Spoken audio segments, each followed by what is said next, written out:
Atenção! O vídeo a seguir contém spoilers de Lovecraft Country, o Watchmen e Psicose. Oi, meu nome é Israel e esse é o aviso de spoiler. Fidelidade. Obras precisam ser necessariamente fiéis ao material de origem. Quando a gente é fã de alguma coisa, a gente quer que seja o mais fiel possível. A gente quer que aquela adaptação, aquele remake, aquele reboot, seja a transcrição da obra, basicamente. Da obra que a gente curte. Mas será que precisa?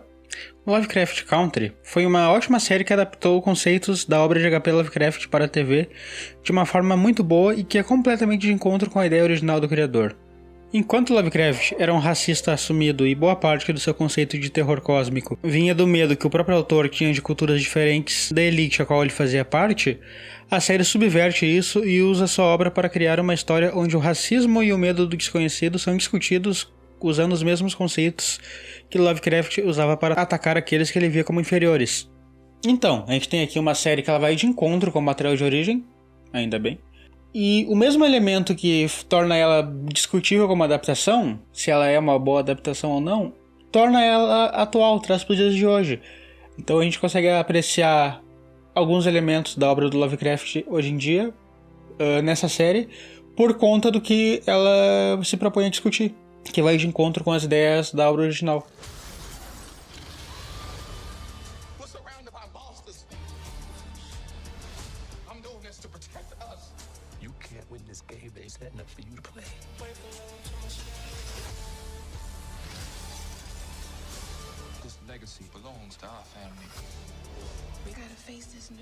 Mas e quando você é tão fã de alguma coisa que quer apresentar aquilo da forma mais fiel possível, sem praticamente nenhuma alteração, da forma que você entende que o mundo tem que ver aquilo? Bom, a gente tem um cenário muito, mas muito perigoso, pois você corre o risco de ser fiel só pela fidelidade em si, sem um propósito. E eu lembro dois casos que se encaixam perfeitamente nessa descrição.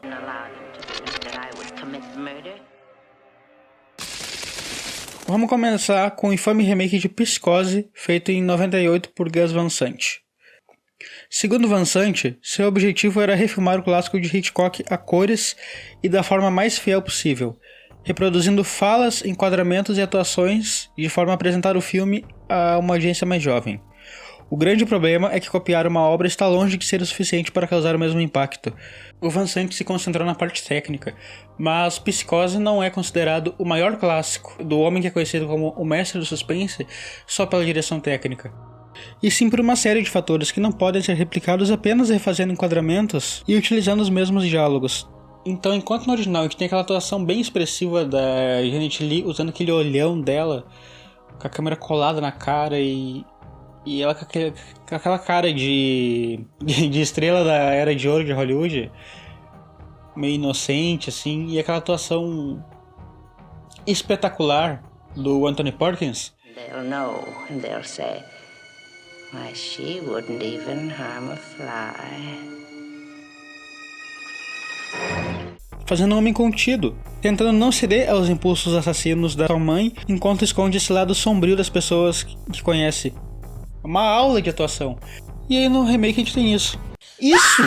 Eu não odeio o Vince Vaughn. Até gosto de alguns papéis dele, tipo o carinha do True Detective na segunda temporada. Mas isso não dá. Não dá. É muito ruim. E além de ter deixado o filme colorido, mas com tratamento de cores digno de uma novela da SBT, tirando toda a sujeira do filme, acabando com a fotografia, o Van Sant simplesmente mandou os atores imitarem os atores do original. Então não tem uma construção de personagem pros atores, eles não podem realmente interpretar alguém. Eles têm que simplesmente replicar e imitar uma coisa que já é consagrada desde os anos 60. Então, ou tipo, no máximo, se desse tudo certo, ia ser um filme quase tão bom quanto o de 60. Mas nunca ia ser um filme verdadeiramente daquele nível. Então não funcionaria nem para a ideia de apresentar o filme para audiências novas.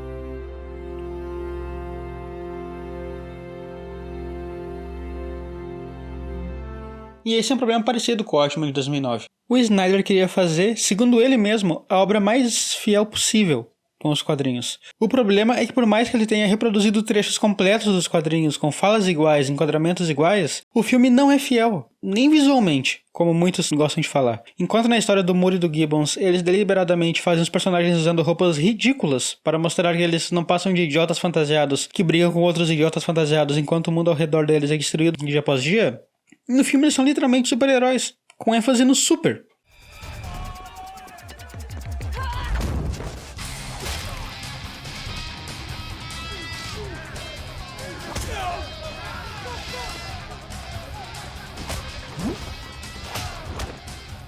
Roupas super estilosas e 2 personagens que parecem o Batman com desconto. Sério, o que fizeram com os Ozymandias nesse filme foi um crime.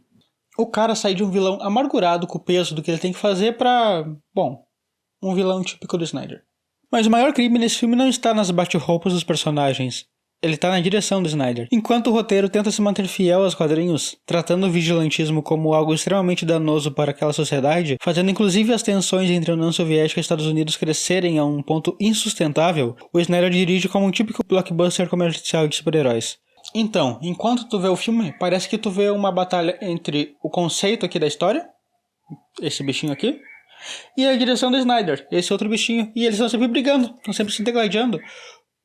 Porque enquanto o roteiro tenta ser fiel ao quadrinho e manter a mesma discussão, a direção do Snyder tenta fazer um filme massa velho de super-herói, com cena em câmera lenta e eles quebrando parede com soco. Dá pra entender que não casa? Enquanto o roteiro tenta contar pra gente que o Coruja se sente um fracasso e que a Espectral não se sente confortável com o seu uniforme, é assim que o filme mostra eles.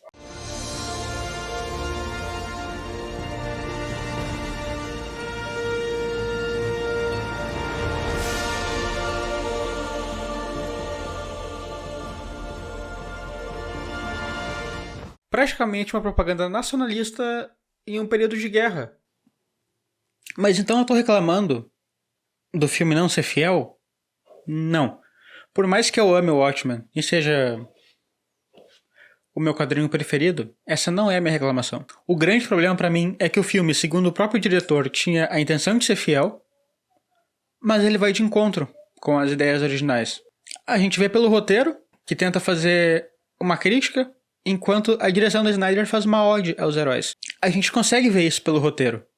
Então o grande problema é que o Snyder pegou uma HQ que ele se dizia mega fã e passou uma mensagem oposta, tentando ser fiel, o que criou um filme conflitante. Sem contar que tem os vícios do Snyder que... cansa demais. Então enquanto o Van Sant se concentrou tanto na parte técnica reprodutível do original, que ignorou todo o sentimento que o filme de Hitchcock provoca até hoje em quem assiste, o Snyder se concentrou em fazer cenas com as falas e enquadramentos idênticos à obra-prima do Alan Moore e do Gibbons, e ignorou completamente a mensagem original sobre o quão danoso o vigilantismo e pessoas com complexo de super-herói podem ser na nossa sociedade. São obras de pessoas que tinham uma verdadeira devoção ao original e que tentaram ser fiéis aos aspectos menos importantes das obras que idolatravam, conseguindo fazer apenas uma casca vazia, que tenta emular o original infinitamente melhor. Então, pessoal, esse é o primeiro vídeo do novo formato do Aviso de Spoiler. A gente vai tentar fazer vídeo toda semana, 2 ou 3 vídeos por semana. Que vai ter crítica de filme, vai ter essas análises mais que eu tiro do... E vai ter vídeo pra dar view, né? Tipo, react e top 10. Então, muito obrigado por terem visto o vídeo. Deem like. Se não gostaram, deem dislike. Se inscreve, mas se não quiser, também não precisa. E é isso aí. Até semana que vem.